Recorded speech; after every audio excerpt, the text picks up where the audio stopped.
একটা শব্দ, একটা গ্রাম, আরেক জোড়া চোখ।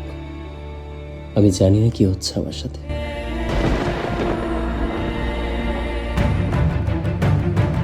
ওই তাবিজই ছিল যা তোকে ওই স্বপ্ন থেকে বাহিরে রাখে। আমার কাছে বারবার মনে হয় কেউ যেন আমাকে দেখছে। তাবিজটা ফেলা তোর মোটেও উচিত হয় না অনি। তার অস্তিত্ব যদি সত্যি হয়ে থাকে তাহলে স্বপ্নে আনাগোনা না দিয়ে সরাসরি দেখা দিতে বলে।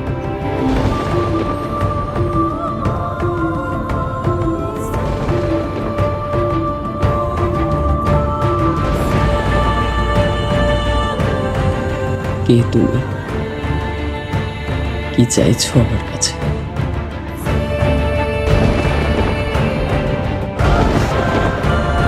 আমার অস্তিত্বে সন্দেহ ছিল?